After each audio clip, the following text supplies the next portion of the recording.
announced they are beginning to withdraw from the coalition are Poland and Italy.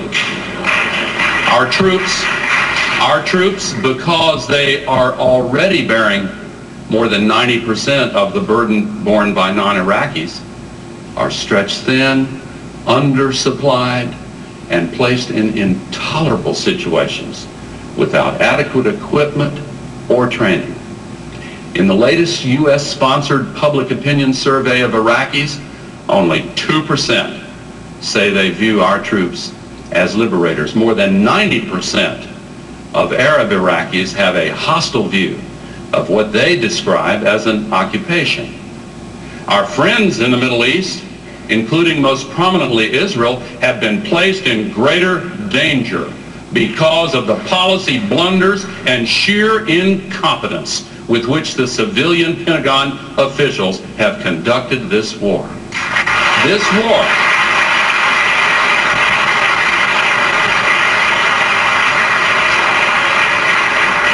war in Iraq has become a recruiting bonanza for terrorists who use it as their most damning indictment of the United States and of U.S. policy. The massive casualties suffered by civilians in Iraq and the horrible TV footage of women and children being pulled dead or injured from the rubble of their homes, shown routinely and constantly on the Arab television stations throughout the Middle East. This has been a propaganda victory for Osama bin Laden beyond his wildest dreams. And it is tragic, and it was avoidable.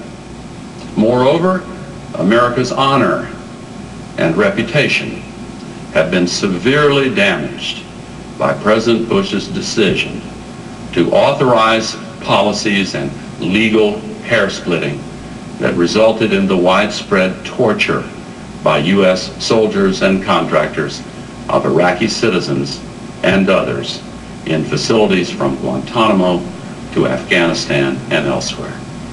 Astonishingly and shamefully, investigators also found that more than 90% of those tortured and abused were completely innocent of any crime or wrongdoing whatsoever. The prestigious Jaffe think tank in Israel released a devastating indictment just last week of how this misadventure in Iraq has been a deadly distraction from the crucial war on terror. We now know from Paul Bremer, the person chosen by President Bush to be in charge of U.S. policy in Iraq immediately following the invasion, that he was repeatedly telling the White House that there were insufficient troops on the ground to make the policy a success. And yet, at the time Bremer was telling the White House his views, President Bush was simultaneously repeatedly asserting to the American people that he was relying on those Americans in Iraq for his opinion, confident opinion of course, that we had more than enough troops and no more were needed. We now know from the Central Intelligence Agency that a comprehensive and authoritative analysis of the likely consequences of the invasion accurately predicted the chaos, popular resentment, and growing likelihood of civil war, and that this analysis was presented to the President, and that other similar analyses were stacked in front of the President's team on the desk in the cabinet room in the White House, even as the President continued to confidently assure America that the aftermath of our invasion would be the speedy establishment of representative democracy and market capitalism by grateful Iraqis. Now, most Americans have tended naturally to give the Bush-Cheney administration the benefit of the doubt when it comes to their failure to take any action in advance of 9/11 to prepare our nation against an attack. After all, we all know that hindsight always casts a harsh light on mistakes that could not be nearly as visible at the time those mistakes were made. And we all know that's true.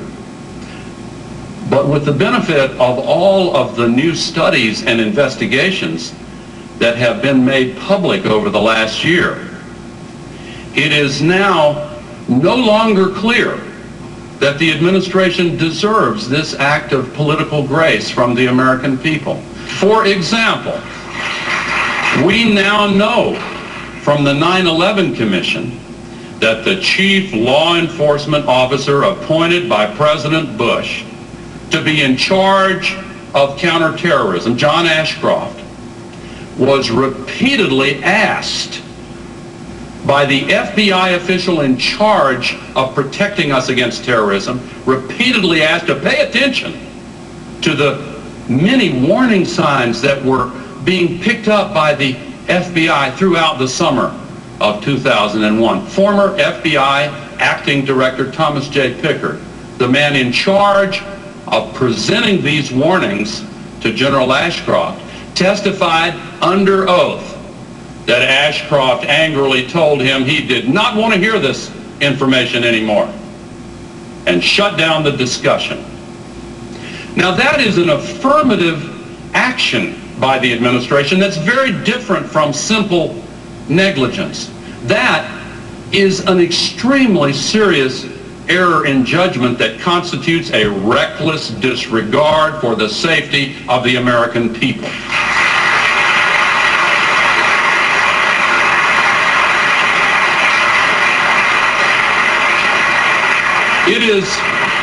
It is worth remembering that among the reports the FBI was receiving that Ashcroft had ordered them not to show him anymore was an expression of alarm in one field office that the nation ought to immediately check on the possibility that Osama bin Laden was having people trained in commercial flight schools around the U.S. And another from a field office warning that a potential terrorist was learning how to fly commercial airliners and yet had made it clear he had no interest in learning how to land. And it was in this period of recklessly willful ignorance on the part of the Attorney General that the CIA was also picking up unprecedented warnings that an attack on the United States by Al-Qaeda was imminent. In his famous phrase, George Tenet wrote that the system was blinking red. It was in this context that the President himself was presented with a CIA report that carried a headline more alarming and more pointed than any I saw in 8 years of 6 days a week CIA briefings. The headline said, as many of you know, bin Laden determined to strike in the U.S. The only warnings of this nature that remotely resembled the one given to George Bush that I recall was about the so-called millennium threats predicted for the end of the year 1999, and somewhat less specific warnings about the dangers that might face the Olympics in Atlanta in 1996. And in both cases, these warnings in the President's daily briefing were followed immediately on the same day by the beginning of urgent daily meetings in the White House of all the agencies in office involved in preparing our nation to prevent the threatened attack. By contrast, when President Bush received his fateful and historic warning of 9/11, he did not convene the National Security Council, did not bring together the FBI and CIA and other agencies with responsibility to protect the nation, and apparently did not even ask follow-up questions later about the warning. The bipartisan 9/11 Commission summarized in its unanimous report what happened, and I quote, "We have found no indication of any further discussion before September 11th between the President and his advisors about the possibility of a threat of Al-Qaeda attack in the United States," end quote. The commissioners went on to report